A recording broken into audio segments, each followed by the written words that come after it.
Nipate hewani 0757905360. Utanipata hewani. Blood Killer hii hapa. Episode ya 3. Pale tupoishia, wanajeshi wa Kijapani wanazidi kusonga mbele. Mara ghafla walipelekewa moto bendi. Kabla hajakaa sawa. Yes. Ni kuwatendea wema tu. Sio ubaya. Ni kuwatendea wema. Mabiti ni tabu tupo. Wanavyonivunjia watu shingo mikono. Yaani ni kupiga. Usiangalie utapiga wapi, piga mahali popote pale. Shika hata mtu mtoe na mlango nje. Wanatoka tu. Huku ni kifinyo kinaendelea. Mzee mkubwa alipigwa mpaka aliona 8-8. Sasa hakuna kuonea huruma ngiri yoyote yule. Ni kuchinja.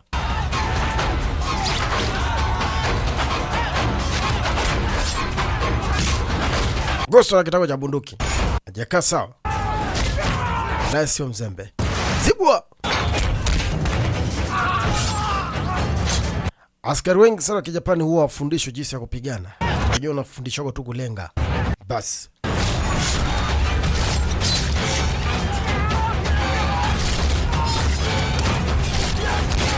Na visu vinatembea mzee. Hakuna tena mlio wa risasi.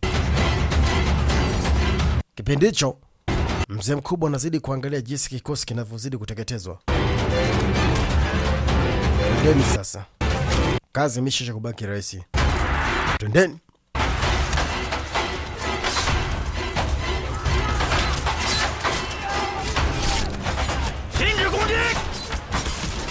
Wote mikono juu.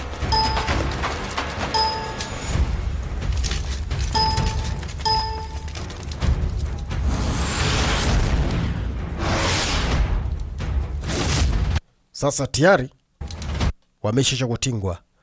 Wameshaisha kuwekwa kati mzee.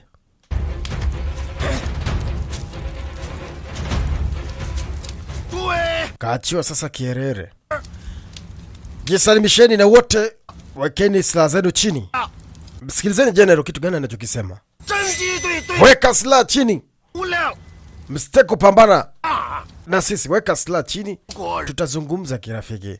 Kauli hii wanapenda sana kuitumia kwamba tutazungumza kirafiki. Lakini hawa sio marafiki, hao ni maadui. Anasema kila kitu kitakaa vizuri. Kikubwa zaidi kubalini kabisa kwamba mjisalimishe ili mazingira yote yaende sawa. Yaani mambo yote tuyaweke sawa. Hicho haswa ndicho kinachotakiwa. Na kama mtataka tutumie nguvu, tunaweza tukatumia nguvu kuwashikilia au kuwaweka chini. Lakini tutapenda tutumie nguvu. Tutapenda kwamba mjisalimishe. Wote tuongee kiujamaa. Kama hamtajisalimisha kuna zawadi yenu itakuja hapa nzuri sana. Hatuwezi kujisalimisha. Lazima tupambane. Hapana, hawezi kupambana na kikosi kama hichi. Hiyo pareta ile shikilio ni shida tupu. Hatuwezi kukimbia mahali popote pale. Sasa zikaachiwa hapo miguuni mzee kama risasi 50 hivi. Sasa basi inakuja mashine moja kwanza ikapigwa chauani. Ikapigwa na urinda hiyo mzee. Ikawekwa sawa. Yes sir. Kavalia mavazi ya Kijapani. Je, ni Mjapani? Alafu akasonga mbele. Imepigwa moshi 3 upande wa pili huko sasa. Kama mko tayari kuweka silaha chini, tuke mezani tuzungumze, tujue tofauti zetu ni nini, itakuwa ni vizuri zaidi. Lakini sio swala la kutaka kupambana na sisi, hamtatuweza. Lakini kitu kingine mchokosea, kuvaa mavazi ya askari kuja kuyatumia katika uhalifu haifai. Bahati mbaya kafika labda mwandishi wa habari ataandika habari ya kwamba sisi ndio tunaleta vurugu, kumbe ni nyie. Wamejipa vyeo. Wamechukua nguo tu wamevaa. Hapo sasa huyu mzee mkubwa akashuka taratibu. Alafu akachukua mashine hiyo. Anaingia hapo msituni. Sasa zinahesabiwa dakika 2 kama bado hajajisalimisha. Inaachiwa perepere hiyo. Mara ghafla kikanuka mzee. Walirushiwa viazi. Nani kaja? Kimbia! Hebone. Zikamino kama risasi 200 hapo kwenye uga msitu. Wanatafutana. Hakuna cha mkubwa wala cha mdogo. Kila mtu anataka aokoe roho yake. Binti sio kapata nguvu.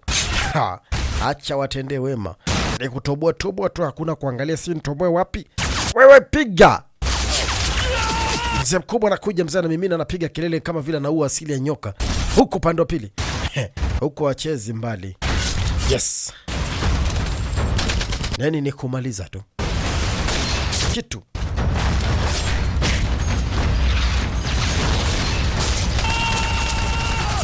Huku pande pili mzee mkubwa anazidi kumimina, anapiga kelele mbaya mno.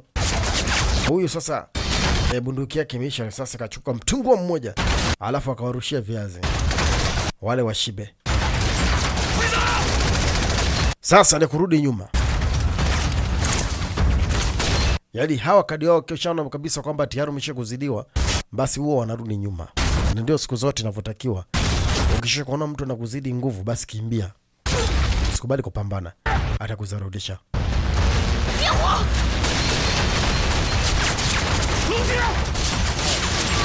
Hapo baba zinalia mbaya mno. Kabeba majeruhi. Twende kazi.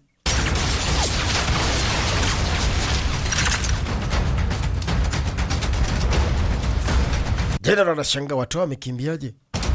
Hajaelewa picha jinsi ilivyoenda. Baga. Baga. Hilo ni tusi. Upande wa pili anapokea mzee mkubwa uzembe uliofanyika.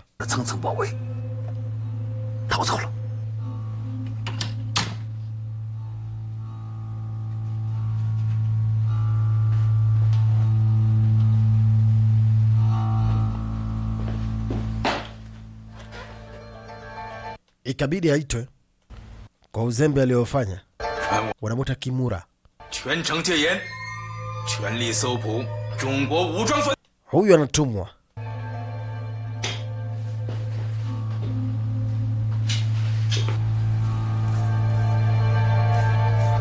Huku upande wa pili mzee mkubwa anapata matibabu.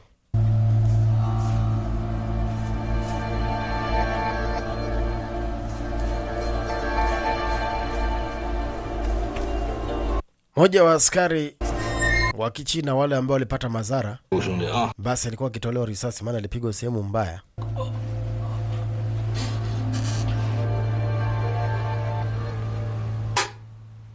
Ikavutwa hiyo. Anasema bakazi imeisha chakwisha.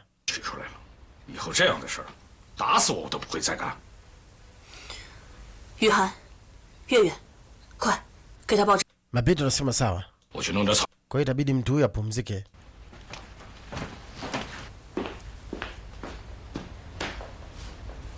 Pande wa pili Kimura amekwenda kuitwa. Sasa amekuja kwa mkubwa wake wa kazi. Inatakiwa ajibu shutuma. Yaani kumbuka askari wengi sana wamepata kupoteza maisha alafu hakuna mafanikio. Hii inakuwa kama vile ni uzembe fulani ambao unaendelea.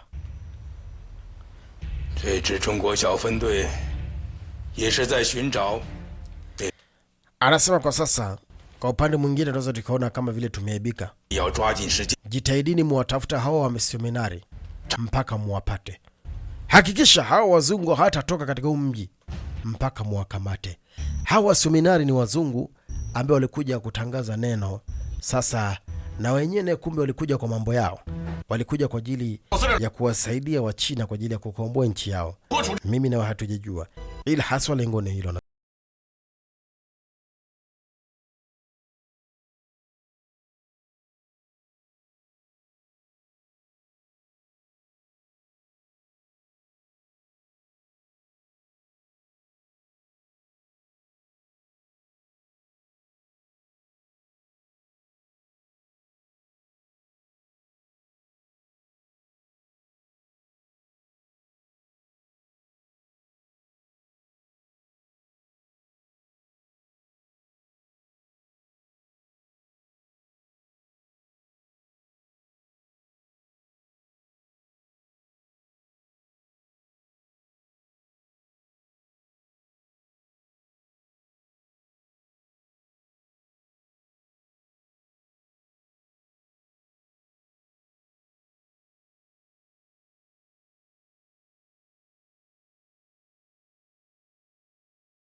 zidi kuvuta usingizi, lakini kipindi hicho binti alikuwa kuzidi kumtathmini mtu huyu jinsi alivyolala. Ana yake moyoni. Huyu anamuita Tang. Nini unataka? Huyu. Kuna kitu kimoja huwa kinamsumbua sana. Anapotoka binti ambaye anamuita Seheng, basi huwa anataka kuongezana naye, lakini binti huyu mara nyingi hataki mazoea kwa sababu yeye ni mkubwa wa kikosi. Hata kama tatizo litatoka atajua atajisevu vipi. Tunakuja upande wa pili kwa Manyota. Cheka kweli kweli. Alishisha wanza kuandaliwa chakula kwa ajili ya mazoezi. Yaani kuna chakula ambacho kinaandaliwa, mzee mkubwa kila siku lazima aingie katika mazoezi majira ya asubuhi. Sasa leo anasema kwamba amechelewa, anaambiwa hapana mheshimiwa, ile ni ratiba yako. Kwa hiyo lazima ufanye hivyo. Wamefikiria mbali sana.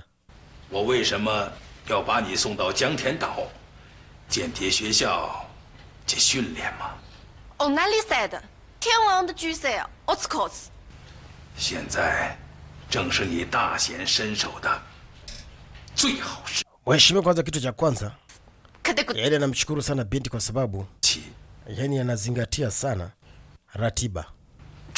Binti na anasema lazima nijue au lazima nizingatie ratiba kwa sababu nakujali na kukupenda. Anasema sawa.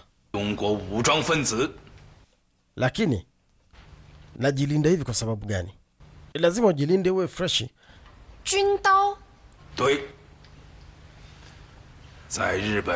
Ni kweli unachokisema. Ni lazima niwe vizuri kutokana na maadui ambao wanazidi kutuandama. Kwa hiyo nikikaa kizembezembe, ya maana iko siku nitakuja kuvurugwa. Lazima nifanye mazoezi.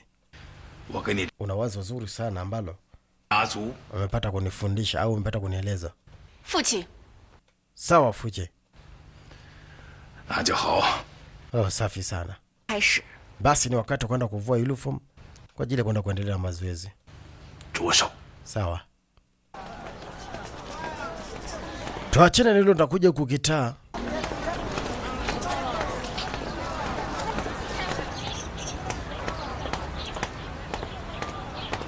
Kumbuka bado tuko ndani ya jimbo la Guangzhou. Kama nilivyokuambia, jimbo hili ni jimbo ambalo kwa sasa lafanya biashara kubwa mno.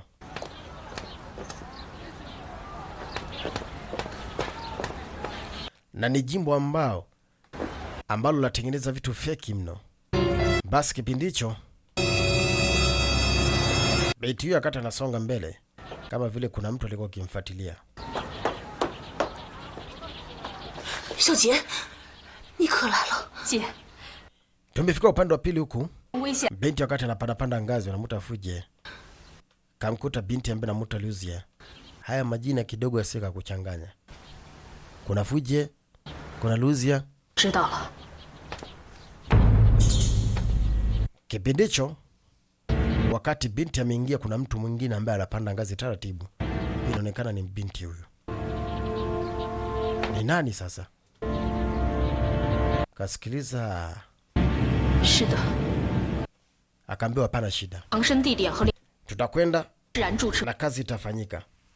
Kwa hiyo sikupe tabu.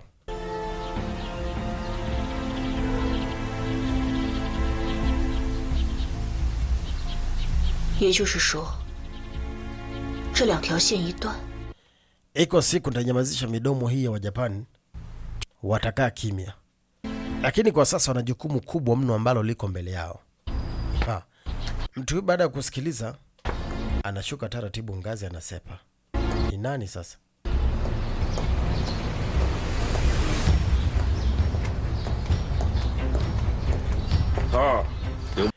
Kipindi hicho binti kuna mada anaelekea. Vipi, unaweza tukaenda pamoja?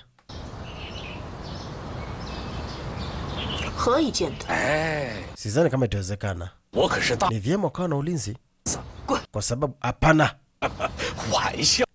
Ni lazima uwe na ulinzi kwa sababu unaweza kaa labda kuna mtu kasha kujua kwamba wewe ni mwanaharakati, ikaja ikawa ni shida. Hakuna mtu yote ambaye ataweza kanijua. Maana nitakwenda saluni.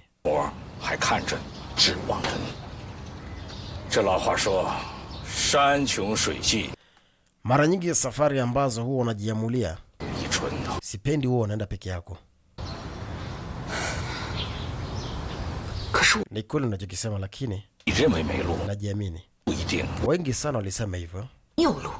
Wewe unataka nini kwani? Hapana, nakutakia mema na ndio maana sitaki uzunguke saizi usiku.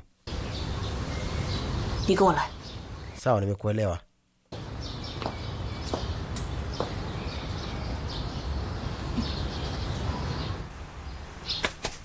Haya, tunakuja upande wa pili. Mzee mkubwa sasa yuko katika mazoezi. Alikuwa akipasha kidogo. Huyu ni Mjapani. Ni shida. Hey!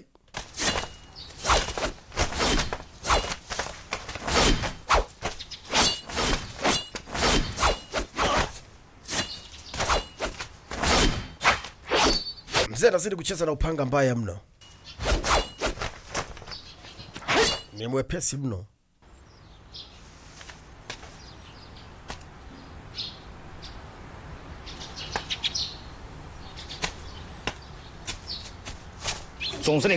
Letewa kitambaa kwa heshima na taazima. Futa jasho. Huko vizuri sana.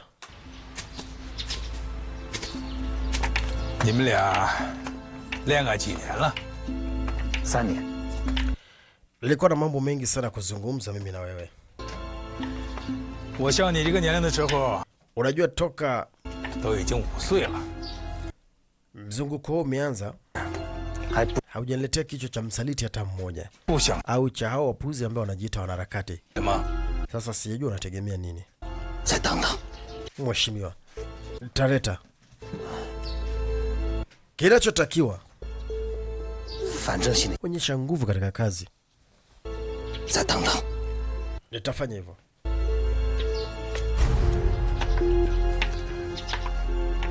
Yaani toka huu mshiki umeanza, hajapeleka hata kidole cha mtu kwa mheshimiwa wala kichwa cha mtu. Alizidi kumwagiwa sumu. Anazidi kushikwa na hasira zaidi.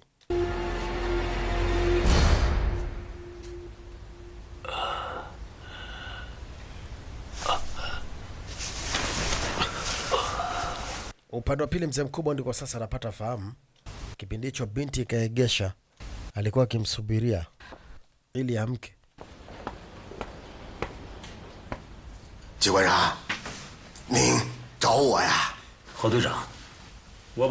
Haya sasa. Tunakuja upande wa pili kwa Mawenge. Mawenge huwa anapenda sana kujikosha kwa mkubwa wake wa kazi. Huyu ni general mzee. Ambia mheshimiwa, nataka kazi zote ambazo zile ngumu unanipa mimi, zile kazi yani ambaye ni konki, huo unanipa mimi nizifanye. Najiamini niko vizuri sana. Ni kweli unachokisema. Lakini kumbuka pale nitapokupa kazi, ni lazima ufanye kweli. Jitahidi usio kakosea. Naambia hapana mheshimiwa, niko vizuri. Sawa, wengi sana walisho kusema kwamba wako vizuri, lakini mwisho wa siku wakaja wakakimbia. Anasema na kuahidi sita yumba kama ndege aliokosa mwelekeo. Nadhani nitakuwa niko sambamba na wewe au Bennett na wewe. Hebu nikumbuka hii hapa ilikuwa ni episode ya 3. Hebu tuende sawa katika episode ya 4. Tunazidi kukimbia.